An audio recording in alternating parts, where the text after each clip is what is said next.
And so today, I want to welcome everyone to our STLI Quick Bite for September 24th, Building Community in the Classroom with Video Discussion Boards.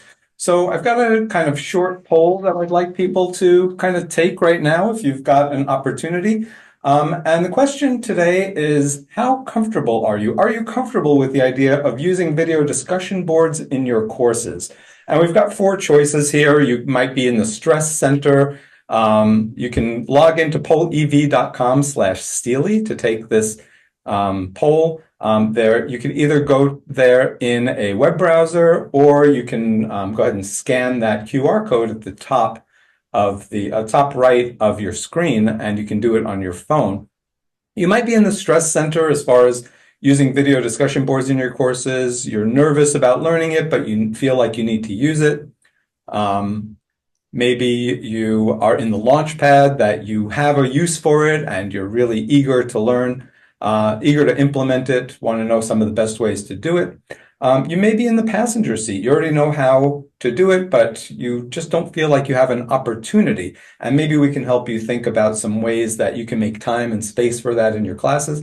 Or finally, you might be in the comfort zone. You already know it and you're ready to step up your game a little bit.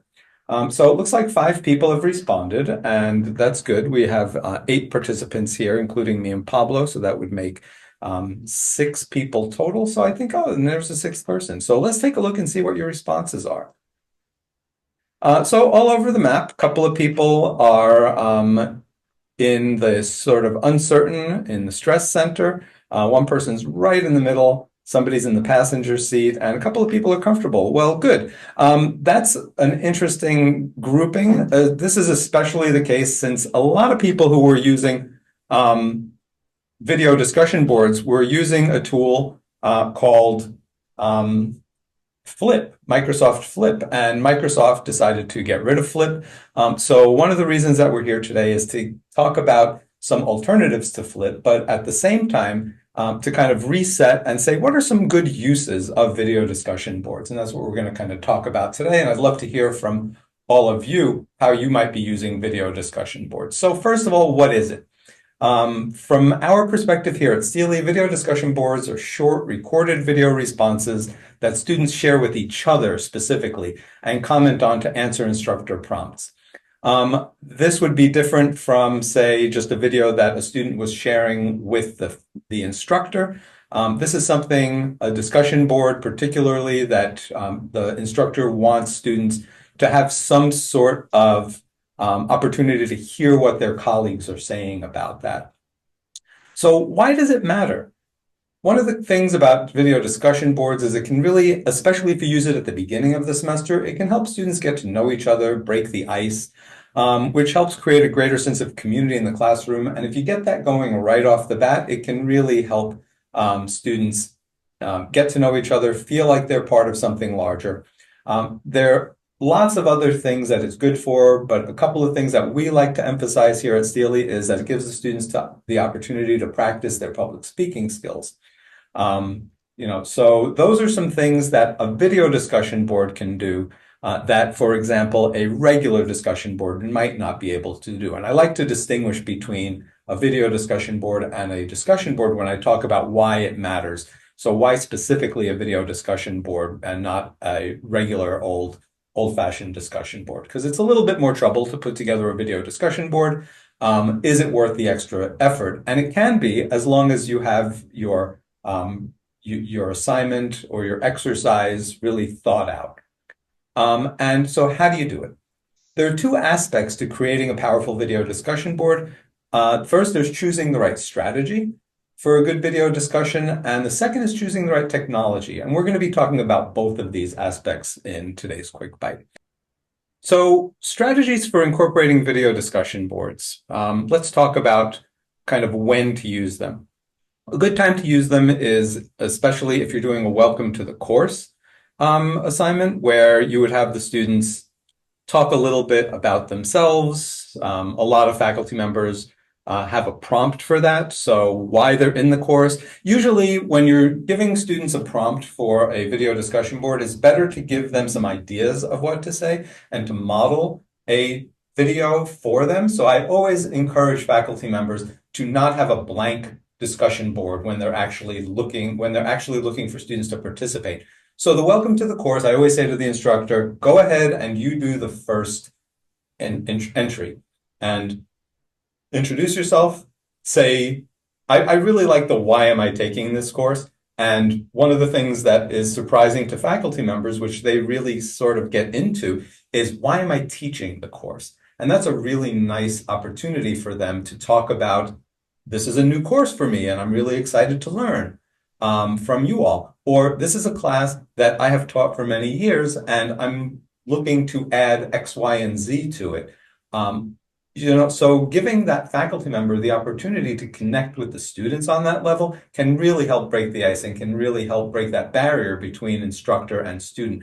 And then you ask the students to participate and add their content to it. And you could say, I'm taking this course because it's mandatory in my classes. But then you can say, what do I hope to learn, right? So don't just leave it at why am I taking this course, but do I have an idea of what I'm hoping to learn, either from a content perspective or from a skills perspective, because we're paying much more attention to not just content in courses, but skills. And that's another reason why it's really nice to have these video discussion boards, because it helps students learn another skill. It helps them learn another way to communicate and to put themselves out there. And that's where I talk about scaffolded assignments. So another great way to use a discussion board is not just in a welcome to the course, but in a scaffolded assignment where you might have student presentations, but this is a way to get students comfortable recording themselves, giving feedback to each other, and giving feedback to each other in a dispassionate way that's actually useful to them, to their colleagues, to be a critique, right? A critique that you can actually use. And we'll talk about what that looks like later on in one of the tactics that I have to make video discussion boards that don't suck. So those are two ways that I like to think about using video discussion boards, and there are many more. This is just to give you a taste. Obviously, if you're interested in using video discussion boards and you want to try something new, we're always happy to talk to you about that. If you're doing something really cool with a video discussion board, we love to hear about that too, because we love to feature you and we love to feature some maybe some things that you're doing that other faculty members may really enjoy, or some other co-educators really enjoy. So, this is a conversation. We don't have all the truth. We have things that we like about video discussion boards that we're talking about. So how to use them. Very often discussion boards and video discussion boards get a bad rap because you'll have a large class of 30 students in the class. And then the faculty member will say something like, you have to post once and comment twice. And then you kind of get lost in that class, especially, if it's a large class, not just 30 students, but you can do video discussion boards in an even larger class, 100 students or even more. And you can do that in a really effective way by creating groups.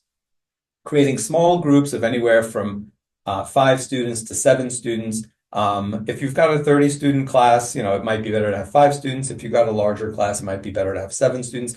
But to have them responsible for each other and create those small groups where they are not watching, 1 out of 30 or 2 out of 30 and commenting on those.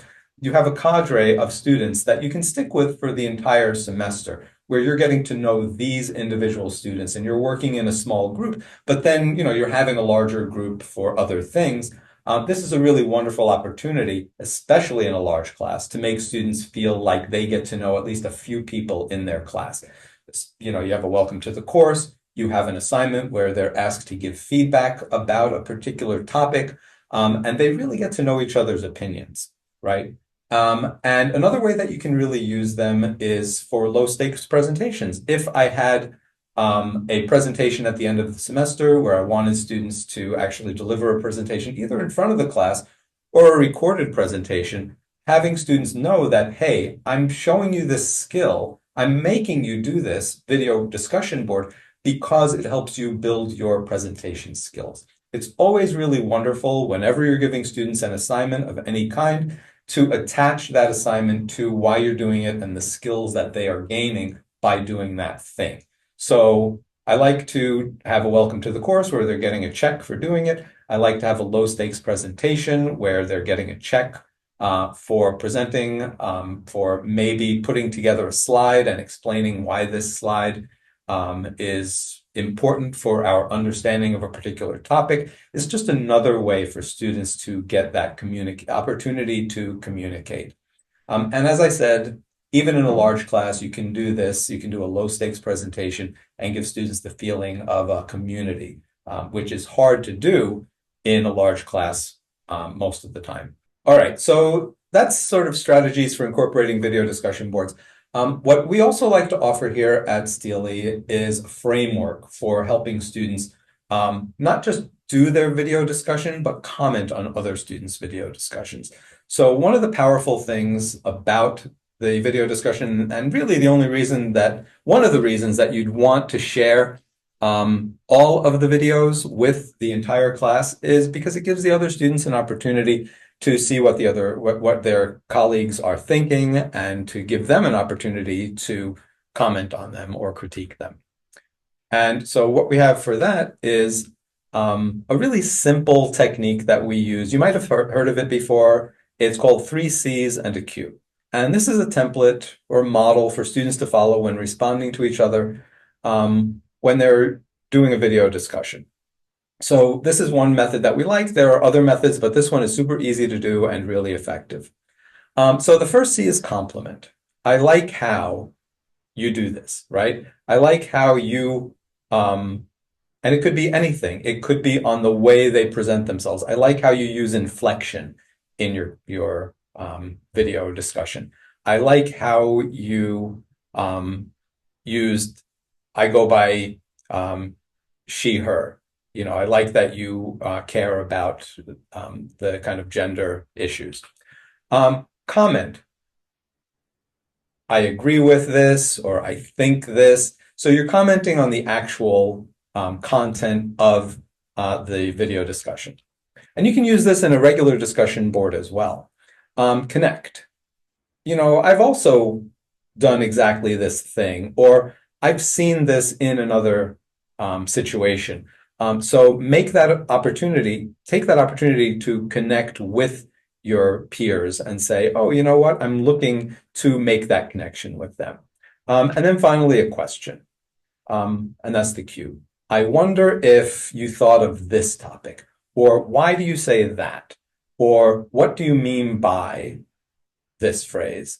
Or how do you do the thing that you suggested that you're able to do?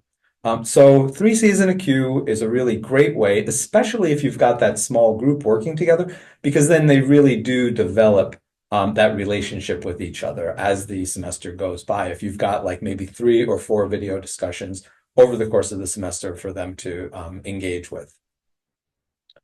Okay, so now let's talk about the technologies for incorporating video discussion boards. So unfortunately, our favorite one here at STLI, Flip, has gone away. Microsoft has kind of cannibalized it and used some of it in their Microsoft Classroom environment, but they really killed the value of it. So we at STLI are looking for other opportunities for video discussion boards that are user-friendly. One that we really like is Padlet, padlet.com. If you have used it, it's usable not just as a video discussion board, but as a whole communication space. It gives you like a cork board that you can then post all kinds of things to: images, text, videos that you can record right in the app. The freemium version gives you 3 Padlets that you can mess around with, and if you use those judiciously, you can actually figure out how to use those for your entire semester, either keeping the same Padlet and keep a running tally of everything that's going on, which is nice because then students can see what they answered in the past. So they can see how they might have grown over the course of the semester. You might delete a Padlet if you're done using that, or you might go ahead and, if you wanted to, talk to your department about getting the actual paid version. It gives you lots and lots of cool things to to be able to do. But the freemium version is really enough for you if you wanted to play around with it to get to know what Padlet looks like. It has a really engaging interface. To make a comment and a reaction are super easy. It's very customizable, almost too customizable. There are so many switches, and you can either share it with a small group, you can send it to individuals to register, you can open it up to the world, and it's embeddable into Blackboard, which is really nice. So let me see if I can click on this and show you what that would look like to embed it into Blackboard.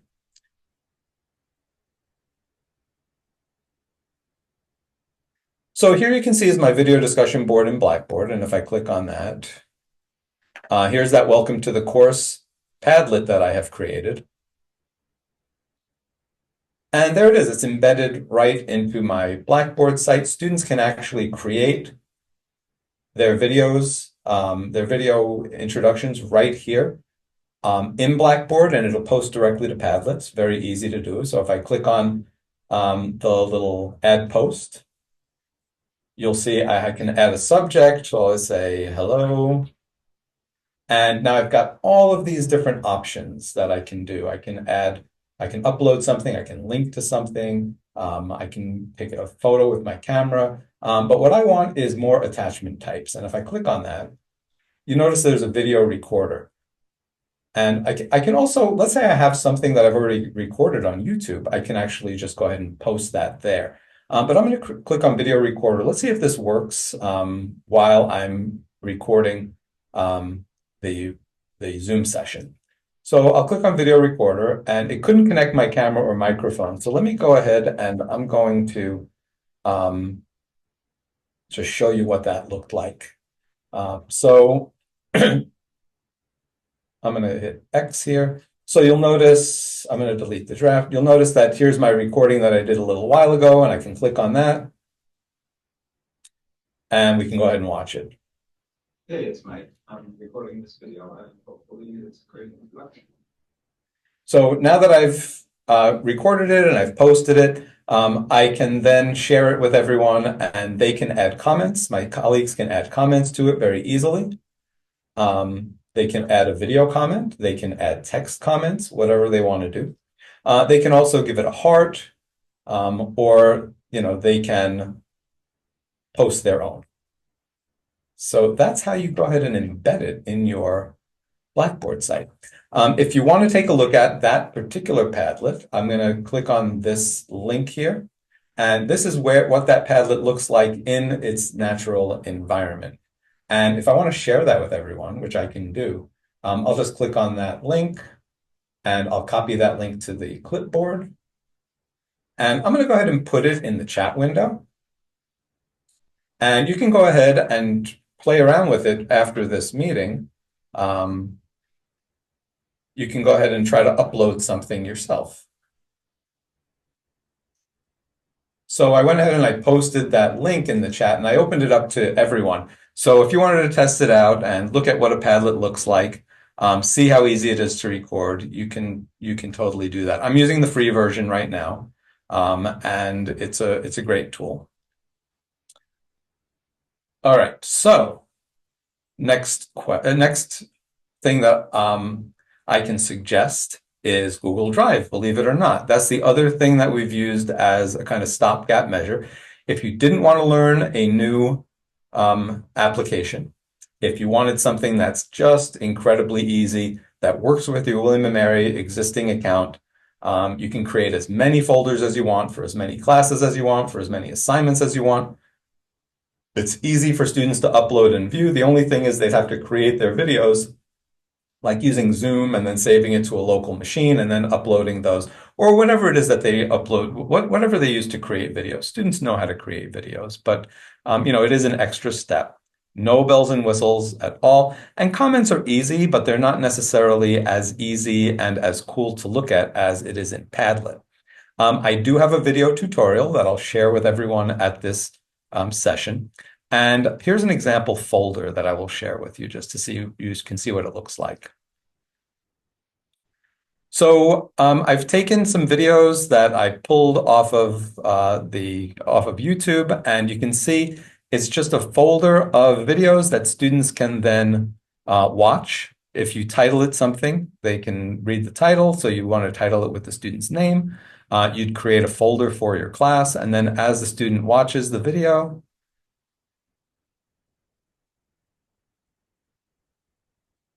they can pause it and they can go ahead and add a comment. So they can add the comment, this is fun, and they can go ahead and comment right on that video.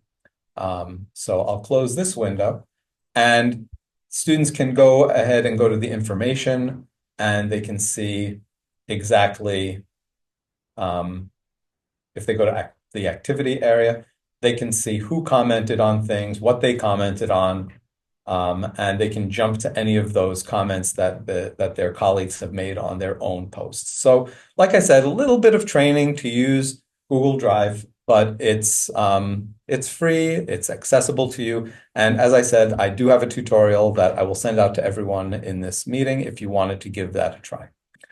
So here's the next question.